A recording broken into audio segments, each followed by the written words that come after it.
We begin with that wild ride this morning for a paramedic and a patient after that ambulance they were in was hijacked. Thank you for joining us here on click2houston.com. I'm Andy Sirota. And I'm Lisa Hernandez. All of this started around 3 a.m. at the Southwest Freeway in Beechnut and ended near the West Loop. That's where we find KPRC2's Taisha Walker with details of this crazy story. Taisha?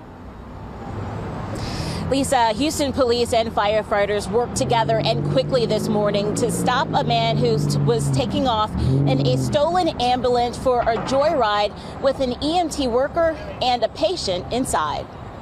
He took 2 ambulance rides in one morning. It's this man's first ride that could land him in jail. Houston police say 2 EMTs with the Houston Fire Department were taking a patient to the hospital when a car pulled in front of the ambulance along the South Loop. The suspect got out of the vehicle, pointed a gun at our EMT, at our driver, and took him out of the ambulance, got into the ambulance and drove away. Chief Samuel Pena with the Houston Fire Department says the suspect was even on the ambulance's radio.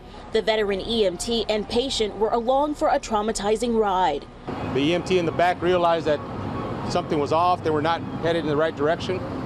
She poked her head through the window and realized that it was somebody else driving that vehicle. The chief says the ambulance hijacker pointed a gun at the firefighter several times, but she remained calm and kept caring for the patient. The 2 EMTs were able to call for help.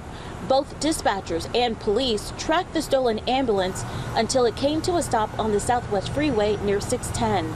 The suspect, who could barely stand, was handcuffed, evaluated, and taken to a hospital by a different ambulance. An individual like this should not be out on the street. Whether he was in this condition or he's coming down off of something, I don't know. But certainly, people like this, individuals that can go to these lengths to assault the public servant, they should not be out on the street. Chief Pena tells us that both of those firefighters and the patient are okay. They were shaken up, though, by this traumatizing event. We are still waiting at this hour to learn more about the suspect, his identity, and any possible charges he may face. Reporting live in Southwest Houston, Taisha Walker, KPRC 2 News.